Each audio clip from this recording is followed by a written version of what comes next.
नमस्ते बच्चों। Social development यानी कि सामाजिक विकास के 4 भाग हम लोग पढ़ चुके हैं। आज हम इसका 5वां भाग पढ़ रहे हैं। उत्तर बाल्यावस्था में सामाजिक विकास। अब तक हम बचपनावस्था और बाल्यावस्था में सामाजिक विकास पढ़ चुके हैं। अब हम बात कर रहे हैं उत्तर बाल्यावस्था में सामाजिक विकास। ये अवस्था 6 से 12 वर्ष की अवस्था होती है। इस अवस्था में उन्हीं गुणों का विकास होता है जिनकी की नींव पूर्व बाल्यावस्था में पड़ जाती है। यानी पूर्व बाल्यावस्था में बच्चों ने जो जो चीज़ें सीखी है ना, वही चीज़ें बच्चा उत्तर बाल्यावस्था में और आगे की तरफ बढ़ाता है।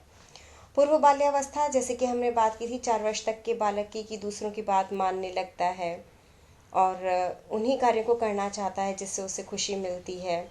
उनमें आक्रामकता होती है, झगड़ा मारपीट का गुण होता है, ईर्ष्या, चिढ़ाना, तंग करना, निषेधात्मक व्यवहार, सहयोग, ये सभी चीज़ें पूर्व बाल्यावस्था में पाई जाती है। इसके साथ सहानुभूति, मित्रता, आश्रितता, प्रतियोगिता, उदारता इत्यादि गुण पूर्व बाल्यावस्था में पाए जाते हैं। उत्तर बाल्यावस्था में जैसे कि हम बात कर रहे हैं उन्हीं गुणों का विकास होता है जिनकी नींव पूर्व बाल्यावस्था में पड़ चुकी होती है। बच्चों, इस अवस्था की सबसे बड़ी विशेषता ये होती है कि अब बच्चे का मन खेलने कूदने और घर से अधिकांश समय बाहर रहने में अधिक लगता है। वो समाज के अन्य लोगों के संपर्क में आते हैं, अन्य बच्चों के संपर्क में आते हैं तो उनका सामाजिक दायरा बढ़ता है। तो वो अपने मित्रों के साथ रहने और उनसे बातचीत करने में व्यतीत रहते हैं। उन्हें दिन भर उनके साथ रहना, खेलना, समय व्यतीत करना अच्छा लगता है। उत्तर बाल्यावस्था तक बालकों का क्रियात्मक, शारीरिक, मानसिक, बौद्धिक, वाणी, भाषा आदि विकास अधिक हो जाता है। तो वो क्या करते हैं कि अपनी आवश्यकताओं को, इच्छाओं को व्यक्त भी कर सकते हैं। और क्योंकि बच्चों अभिव्यक्ति करना अच्छे से आ जाता है, आदान प्रदान का ढंग बेहतर हो जाता है और अन्य कौशल भी वो अच्छी तरीके से सीख लेते हैं, तो उनके लिए समाज में अपने आप को स्थापित करना अधिक आसान होता है। ये जो बच्चों की 6 से 10 वर्ष की अवस्था होती है, इसको हम टोली अवस्था भी कहते हैं। ये ऐसे बच्चों का समूह होता है, टोली ऐसे बच्चों का समूह कहलाता है जिनकी आयु, विचार, क्रियाकलाप ये सभी एक जैसे होते हैं। टोली यानी कि घेंग में रहना, घेंग एज भी इसे कहते हैं। बालक किसी भी साथी समूह का सदस्य बन जाता है और टोली बना करके बच्चों की बातों को अधिक महत्व देता है। दिन भर उनके साथ रहना, खेलना और उनके साथ समय व्यतीत करना उन्हें अच्छा लगता है। और अब हम बात करेंगे सामाजिक व्यवहार के कुछ विशिष्ट प्रतिमान जो कि उत्तर बाल्यावस्था में होते हैं। सबसे पहला है अति संवेदनशीलता। ये बच्चे एक ऐसी प्रवृत्ति होती है जिसके द्वारा बालक ये सोचता है कि उसके लिए कही गई कोई भी कटु, कठोर शब्द उसके प्रति शत्रुतापूर्ण भाव के कारण ही कहे गए हैं। जबकि माता पिता, शिक्षक का उद्देश्य बालक को परेशान करना या प्रताड़ित करना नहीं होता। बच्चा ये सोचता है कि वो हमेशा दुश्मनी रखते हैं क्योंकि वो उसे समझाते हैं, उसे सही राह पर चलने की सलाह देते हैं, उसको जीवन में अच्छे बुरे की समझ देते हैं, इसलिए उसे ऐसा प्रतीत होता है। इस समय बच्चों अति संवेदनशीलता बच्चों की अपनी चरम सीमा पर होती है। लड़कियों में संवेदनशीलता तरुणावस्था तक बढ़ती रहती है। फिर हम बात करते हैं सामाजिक स्वीकृति की। हर एक बालक की ये मन की इच्छा होती है कि समाज के सभी लोग उसे स्वीकार करें, समाज में उसकी प्रशंसा हो, उसे अपने पहनावे, खेल, व्यवहार, भाषा आदि के संबंध में दूसरों से अनुमोदन प्राप्त हो। तो इसलिए वो मधुरवाणी भी बोलते हैं, साफ सुथरे रहना पसंद करते हैं, सुंदर और आकर्षक डिजाइन वाले वस्त्र पहनना पसंद करते हैं। सामाजिक अनुमोदन, स्वीकृति की भावना उन बालकों में सर्वाधिक देखने को मिलती है जिनमें की असुरक्षा की भावना अधिक होती है। इसके अतिरिक्त जिन बालकों में ईर्ष्या, अति आश्रितता, कायरता, सनकीपन और अनुपयुक्तता के लक्षण विद्यमान होते हैं, उनमें भी सामाजिक अनुमोदन की भावना अधिक होती है। और लड़कों में सामाजिक अनुमोदन की भावना 8 से 10 वर्ष की अवस्था में उत्पन्न हो जाती है। सुझाव ग्रहणशीलता। उत्तर बाल्यावस्था में बालकों में दूसरों के सुझाव मानने का गुण अपनी चरम सीमा पर होता है और सबसे अधिक प्रभावित वो किससे होते हैं? अपने साथियों से होते हैं। इसलिए उनके सुझाव वो बहुत जल्दी मान लेते हैं। इस अवस्था में एक और जहां साथी समूह के प्रति सुझाव ग्रहणशीलता होती है, वहीं वो वयस्कों के सुझाव को नहीं मानता। विपरीत सुझाव ग्रहणशीलता अपनी चरम सीमा पर इस समय होती है। लेकिन बच्चों, जैसे जैसे उम्र बढ़ती है, बच्चा सोचने समझने लगता है, तर्क करने की क्षमता आती है ना, वैसे वैसे वो समझने लग जाता है कि विरोधी सुझावात्मक प्रवृत्ति जो है ना, वो गलत है। वो ये समझने लग जाते हैं कि आखिरकार माता पिता उन्हें कुछ विशिष्ट कार्य करने से क्यों रोक रहे हैं, उनकी भलाई किस में है, उनकी बुराई किस में है, वो इस बात को समझने लगते हैं। इसका प्रमुख कारण होता है कि पहले बच्चा भावनात्मक रूप से अपरिपक्व होता है, इसलिए वो अवहेलना करता है माता पिता की। लेकिन जब धीरे धीरे परिपक्व होता है तो अभिभावकों के सुझावों को ग्रहण करने की इच्छा रखता है। उत्तरदायित्व। इस अवस्था में बालकों में उत्तरदायित्व एवं जिम्मेदारी की भावना का विकास बच्चों तेजी से होता है। अब वो अपने माता पिता पर हर एक बात के लिए आश्रित नहीं रहते, बल्कि नहाने धोने, वस्त्र बदलने, खाना खाने, गृह कार्य करने, पढ़ने लिखने, घर के छोटे मोटे कार्यों को करने, किस सीमा तक कैसे कार्य करना है उसे सीखना, प्रशिक्षण प्राप्त करना, ये सभी पर निर्भर करता है कि बच्चा अपने उत्तरदायित्वों को किस प्रकार निभा पाएगा। इसके अलावा बच्चों परिवार का वातावरण कैसा है और अवसर उसको कितना मिल रहा है, ये भी एक बहुत ही महत्वपूर्ण बात होती है। जैसे कि संयुक्त और बड़े परिवार में उत्तरदायित्व की भावना का विकास तेजी से होता है। वो अपने साथ साथ अपने छोटे भाई बहनों के कार्य को करना भी सीख जाते हैं और इसी भावना से उनमें नेतृत्व का गुण भी विकसित होता है। अब हम बात करते हैं प्रतियोगिता की। उत्तर बाल्यावस्था में स्पर्धा और प्रतिस्पर्धा जो होती है ना, वो प्रबल रूप से होती है। हर बालक में बच्चों बचपन से ही प्रतियोगिता की भावना अंतर्निहित रहती है और समय के साथ साथ वो फलती फूलती रहती है। और हर बालक ये सोचता है कि वो अपने साथी बालक को पछाड़े और खुद आगे निकल जाए। ऐसा वो आत्मसंतुष्टि, बड़ों का समर्थन, प्यार, प्रशंसा, सामाजिक स्वीकृति इत्यादि प्राप्त करने के लिए करता है। साथियों के बीच अपनी टोली में वो विशिष्ट पहचान बनाना चाहता है।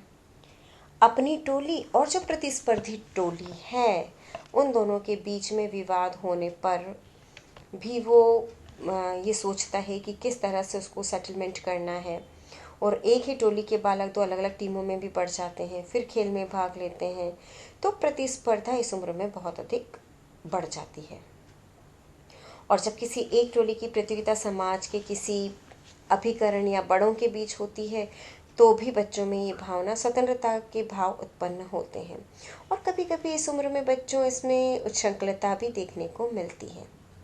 इसीलिए बच्चों इस उम्र में अभिभावक और शिक्षकों का दोनों का ही ये परम उत्तरदायित्व होता है कि वे बालक की उम्र को नज़रअंदाज नहीं करें और उनकी टोली पर नियंत्रण रखें, ताकि उनमें स्वस्थ, स्वतंत्र और स्वच्छंदवादी प्रवृत्ति एक निश्चित सीमा तक ही हो सके।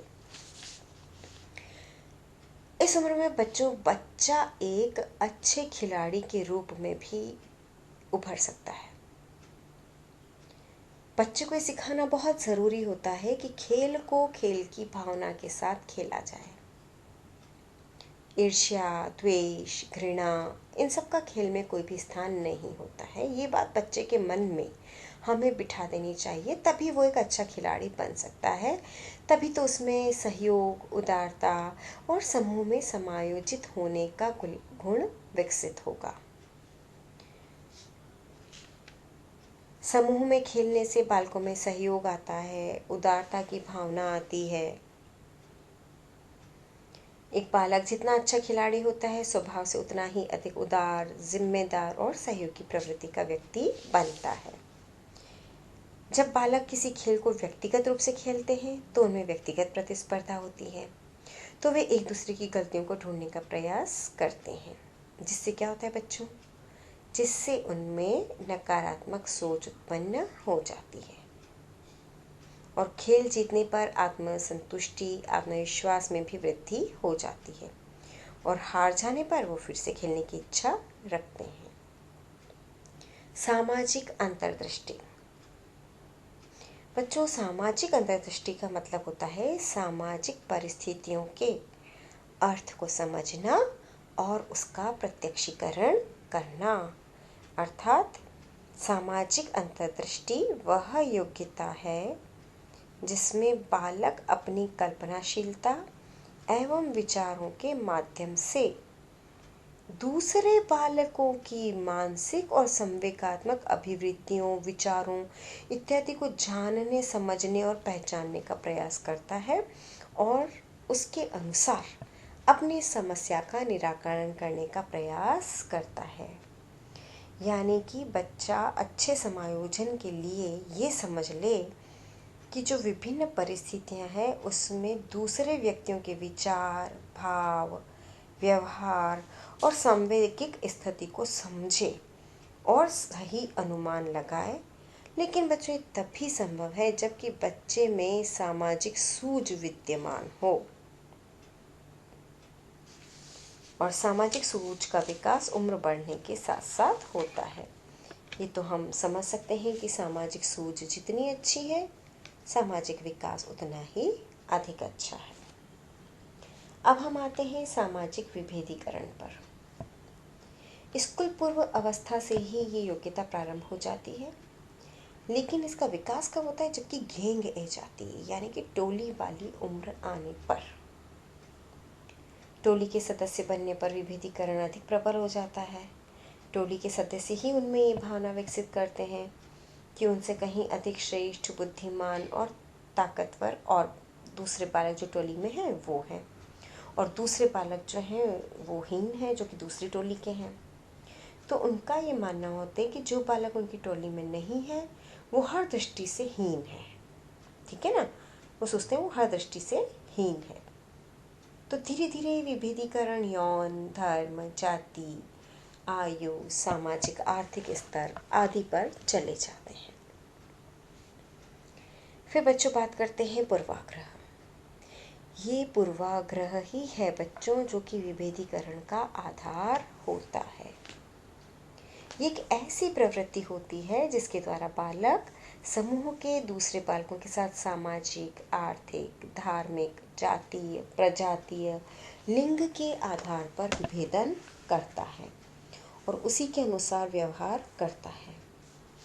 पूर्वाग्रह की प्रवृत्ति के कारण ही एक बालक दूसरे बालक को अपने से हीन समझता है और दूसरी टोली के बालकों को इसलिए भी हीन मानता है कि वो उसकी टोली के सदस्य नहीं। स्कूल पूर्व बालकों में पूर्वाग्रह के बीज का अंकुरण तो हो जाता है, मगर इसका विकास स्कूल जाने वाले बालकों में होता है तब जबकि वो दूसरे बालकों के संपर्क में आते हैं। गरीब, अमीर, उच्च जाति, निम्न जाति, कहाँ खेलना है, किसके साथ खाना खाना है, किसके साथ नहीं रहना है, ये सब चीज़ें बच्चों में स्कूल अवस्था में ही आती है। बालकों के मन में ये जो पूर्वाग्रह की भावना होती है ना, उसका उदय दुखद अनुभवों के कारण भी होता है। तो बच्चों, ये एक अभिभावक, शिक्षक का उत्तरदायित्व तो होता है कि बचपन से ही बालकों को शिक्षा दें कि उन्हें पूर्वाग्रह से ग्रसित नहीं होना है। जैसी समय, परिस्थिति और मौका हो उस तरह से व्यवहार करना है। अंत में हमारा पॉइंट है यौन विरोधी भाव। बचपन में तो क्या होता है, लड़के लड़कियों के साथ खेलते हैं, कोई अंतर नहीं होता है ना। लेकिन जैसे जैसे उम्र बढ़ती है वे अपनी पसंद के लड़के लड़कियों में अधिक रुचि प्रदर्शित करने लग जाते हैं। तो जैसे जैसे उम्र बढ़ती है और वयसंधि अवस्था में लैंगिक अंतर स्पष्ट रूप से दिखाई भी देने लगता है और लड़के लड़कियां विपरीत लिंग के प्रति आकर्षित भी होते हैं और किशोर अवस्था में भी लड़कों की रुचि लड़कियों के प्रति और लड़कियों की रुचि लड़कों के प्रति होती है। तो ये जो यौन विरोधी भाव है ये जन्म से ही अंतर्निहित नहीं होता है। इसका ज्ञान माता पिता, अभिभावक, पड़ोसी, शिक्षक इत्यादि करवाते हैं और सांस्कृतिक मूल्यों के द्वारा भी इसका ज्ञान कराया जाता है। उत्तर बाल्यावस्था में बच्चों ये भी देखा जाता है कि बच्चे जिन क्रियाओं को तवज्जो नहीं देते उन कार्यों को करना भी पसंद नहीं करते हैं। तो इस अवस्था में जितने भी इस अवस्था के गुण हैं वो सभी हमने पढ़े थे उत्तर बाल्यावस्था के। अगली बार हम पढ़ेंगे वयसंधि अवस्था में सामाजिक। धन्यवाद।